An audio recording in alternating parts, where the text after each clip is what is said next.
think about the name of the book? UnbeWeavable. That's an interesting title. I mean, a lot of people use that term. Really? Well, yeah, it means like, you know, the best weave. It's just unbelievable. Oh, really? Yeah, I mean, I used to wear weaves back in the day. So I'm not, you know, I don't judge people about how they wear their hairstyle. For me, it was a personal thing. Really? I just got tired of being, spending so much money and sitting in the salons for hours and, you know, coming out not really feeling like this is what I wanted. Yes. So my story is very interesting because for a week, I had braids. I used to wear braids too. I took the braids out and I was going to wear a natural because that's how I wore it in high school, but it wasn't working. It was kind of crazy. So I was like, well, let me go to the salon, see if they'll twist it a natural twist, and they said they would. I was working in a company where it was like bougie, you know, in Brentwood, and I kind of felt that I might be judged by wearing these little twists because before I was wearing a bun and, you know, the more conservative style. So when I went to work, it happened to be raining, and my boss said, why don't you take your hat off? And I had my little twist, so I took my hat off, and she was like, oh, what's going on with your hair? I said, well, the way I was wearing my hair before with the bun and the hair, that wasn't my hair. And she was like, well, is this your hair? And I was like, yeah, it is. She says, well, I'm glad you found your hair.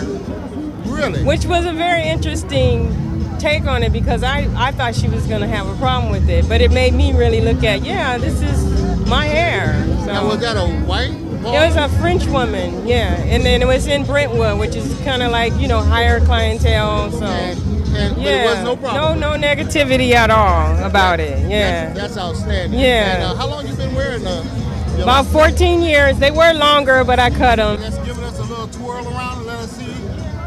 It's not really looking its best, but okay. Oh, no, they're great. Yeah, great. thank you. Well, I'm very comfortable with them. You know, I've never really had any negative responses about it, so. do you think that other women of your color would be I don't know. It's so hard because the media doesn't like really show you how that could be a beautiful thing. You know, if you want to see natural hair, you'd have to go on the internet and search it. It's not going to be on your commercials.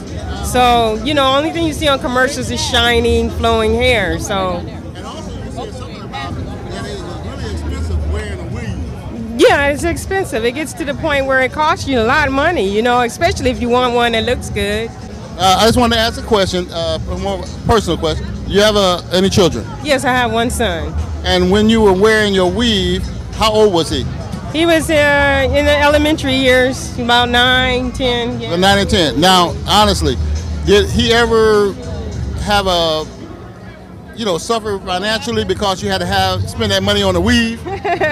No, I always made sure he was taken care of first.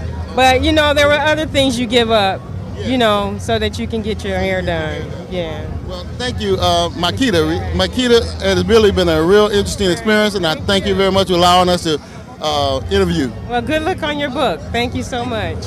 Okay, bye-bye.